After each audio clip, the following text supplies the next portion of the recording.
ತಿಮ್ಮರಾಯಸ್ವಾಮಿ ಜಾತ್ರೆ ಆದ ಮಾರನೇ ದಿನ ನಂತರದ ದಿನಗಳಲ್ಲಿ ನಾವೇನು ವೈರಮುಡಿ ಉತ್ಸವ ಅಂತ ನಮ್ಮ ಪಟ್ಟಣದ ಜನತೆ ಹಾಗೂ ಮುಖ್ಯವಾಗಿ ಬಹುಮುಖ್ಯವಾಗಿ ನಮ್ಮ ಸುಭಾಷ್ ನಗರ ಹಾಗೂ 26 ಮತ್ತು 21ನೇ ವಾರ್ಡ್ನ ಜನತೆ ಮೊದಲಿನಿಂದಲೂ ಎಲ್ಲ ಒಗ್ಗಟ್ಟಾಗಿ ಇದೊಂದು ವೈರಮುಡಿ ಉತ್ಸವನ ಆಚರಣೆ ಮಾಡಬೇಕು ಅಂತ ಪ್ರಾರಂಭ ಮಾಡಿಕೊಂಡ್ವಿ.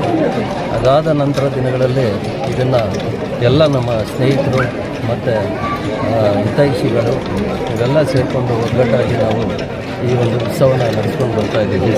ಇದೊಂದು ಬರುತ್ತಾ ನನಗೂ ಹಾಗೆ ಒಂದು 100 ಜನ ಮತ್ತು 150 ಜನ ಸೇರಿ ಒಗ್ಗಟ್ಟಾಗಿ ಸ್ಟಾರ್ಟ್ ಮಾಡಿದ್ವಿ.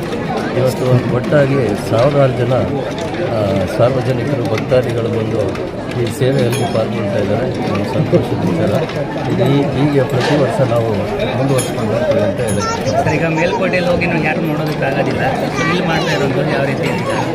ಮೇಲ್ಕೋಟೆಯಲ್ಲೇ ನನಗೆ ಗೊತ್ತಿರೋ ಹಾಗೆ ಫಸ್ಟು ನಮ್ಮ ಅಣ್ಣನವರಿದ್ದರು ಯಶವಂತನಾರಾಯಣ, ಅವರು ಪ್ರತಿ ವರ್ಷ ಮೇಲ್ಕೋಟೆಯಲ್ಲಿ ವೈರಮುಡಿ ಉತ್ಸವನ ನೋಡಿ ಬರ್ತಾಯಿದ್ರು. ಅಲ್ಲಿಂದ ಬಂದ ನಂತರ ಅವರು ಒಂದು 7-8 ವರ್ಷಗಳಿಂದ ನಾವು ಆನೆಕಲ್ಲಲ್ಲಿ ಹಾಕಿ ಇದನ್ನು ಸ್ಟಾರ್ಟ್ ಮಾಡಬಾರ್ದು ಅಂತ ಅವರೊಂದು ಯೋಚನೆ ಮಾಡಿದ್ರು. ಮತ್ತು ಇಲ್ಲಿ ಸ್ಟಾರ್ಟ್ ಮಾಡಿಕೊಟ್ರು. ಅದನ್ನು ನಾವು ಮುಂದುವರಿಸ್ಕೊಂಡು ಹೋಗ್ತಾಯಿದ್ದೀವಿ ಅಂತ ಹೇಳೋಕ್ಕೆ ಇಷ್ಟಪಡ್ತೀವಿ. ಒಂದು ವೈರಮುಡಿ ಉತ್ಸವ ಇಲ್ಲಿ ಪ್ರಾರಂಭ ಮಾಡಿದವರು ನಮ್ಮ ಗುರುಗಳು ಅಶ್ವತ್ಥನಾರಾಯಣ ಅವರು, ಮಾಜಿ ಪುರಸಭಾ ಅಧ್ಯಕ್ಷರು ಕಶಿ ಅಣ್ಣವರು ಇದನ್ನು ಸ್ಟಾರ್ಟ್ ಮಾಡಿದವರು. ಸ್ಟಾರ್ಟ್ ಮಾಡಿದಾಗ ಒಂದು 100ರಿಂದ 150 ಜನ ಬರ್ತಿದ್ರು. ಇವತ್ತು 1000 ಜನ ಸಂಖ್ಯೆಯಲ್ಲಿ ಬರ್ತಾಯಿದೆ. ನಮಗೆ ತುಂಬ ಖುಷಿ ಕೊಡ್ತಾ ಇದೆ. ಇದು ತಿಮ್ಮರಾಯಸ್ವಾಮಿ ಜಾತ್ರೆ ಆಗಿದ್ದ ಮಾರನೇ ದಿವಸಕ್ಕೆ ನಾವು ವೈರಮುಡಿ ಜಾತ್ರೆಯನ್ನು ಮಾಡ್ತಾಯಿದ್ದೀವಿ. ನಮಗೆ ಇದೊಂದು ಹಬ್ಬದ ರೀತಿಯಲ್ಲಿ ನಮಗೆ ವಾತಾವರಣ ಇದೆ. ಅದರಿಂದ ತುಂಬ ಸಂತೋಷ ತಂದುಕೊಟ್ಟಿದೆ.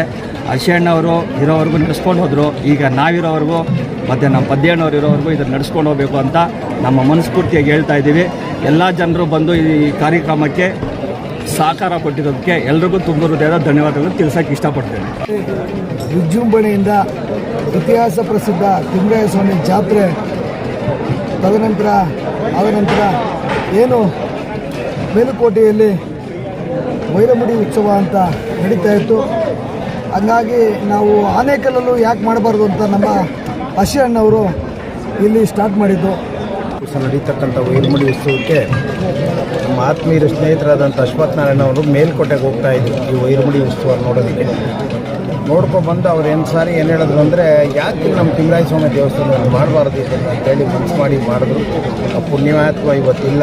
ನಿಜಕ್ಕೆ ಈ ಒಂದು ಕ್ರೆಡಿಟ್ ಅವ್ರಿಗೆ ಸೇರಬೇಕು. ಇವರೆಲ್ಲರೂ ಯಾರಾದರೂ ಏನಾದರೂ ಇರಲಿ, ಈ ವೈರಮುಡಿ ಉತ್ಸವ ಅನ್ನೋದನ್ನು ಮೇಲ್ಕೋಟೆಯಲ್ಲಿ ನೋಡ್ಕೊಂಬಂದು ಇಲ್ಲಿ ಮಾಡೋದಕ್ಕೆ ಸ್ಟಾರ್ಟ್ ಮಾಡಿದ ಪುಣ್ಯಾತ್ಮ. ಈ ಒಂದು ಉತ್ಸವದ ಒಂದು ಏನಿದೆ ನಡ್ಕೊಂಡು ಹೋಗೋ ಕೀರ್ತಿ ಅವ್ರಿಗೆ ಸೇರಬೇಕು. ಜೊತೆಗೆ ಇವತ್ತು ಅವ್ರು ಹಾಕ್ಕೊಟ್ಟಿದ್ದಂಥ ಒಂದು ಬುನಾದಿನ ಅವ್ರ ತಮ್ಮ ಆದಂಥ ಪದ್ಮನಾಭ ಅವ್ರು ನಡ್ಸ್ಕೊಂಡು ಹೋಗ್ತಾ ಇದ್ದಾರೆ. ಅವ್ರ ಜೊತೆಲಿ ಇರ್ತಕ್ಕಂಥ ಎಲ್ಲ ಹಿತೈಷಿಗಳು ಕೂಡ ಇದನ್ನು ಮುಂದುವರಿಸ್ಕೊಂಡು ಹೋಗೋದಕ್ಕೆ ಎಲ್ಲರೂ ಸಹಕಾರ ಕೊಡ್ತಾ ಇದ್ದಾರೆ. ಅದೇ ರೀತಿ ಎಲ್ಲ ಸುತ್ತಮುತ್ತ ಗ್ರಾಮಸ್ಥರು, ಆನೇಕಲ್ ನಗರದ ಎಲ್ಲ ಜನತೆ ಕೂಡ ಈ ಒಂದು ಕಾರ್ಯಕ್ರಮಕ್ಕೆ ತುಂಬ ಹೃದಯದಿಂದ ಬಂದು ಸಹಕಾರ ಕೊಟ್ಟು ಇಷ್ಟೊತ್ತುವರೆಗೂ 1000 ಜನ ಸೇರಿ ಕಾರ್ಯಕ್ರಮ ನಡೆಸೋದಕ್ಕೆ ಒಂದು ಅವಕಾಶ ಮಾಡ್ತಾರೆ. ಎಲ್ಲರೂ ಕೂಡ ಸಹಕರಿಸ್ತಾರೆ. ಅದಕ್ಕೆಲ್ಲರೂ ಕೂಡ ನಮ್ಮ ಒಂದು ತಿಮ್ಮರಾಯಸ್ವಾಮಿ ದೇವಸ್ಥಾನದ ಪರವಾಗಿ, ನಮ್ಮ ಆತ್ಮೀಯರಾದಂಥ ಪದ್ಮನಾಭ ಅವರ ಪರವಾಗಿ ಒಂದು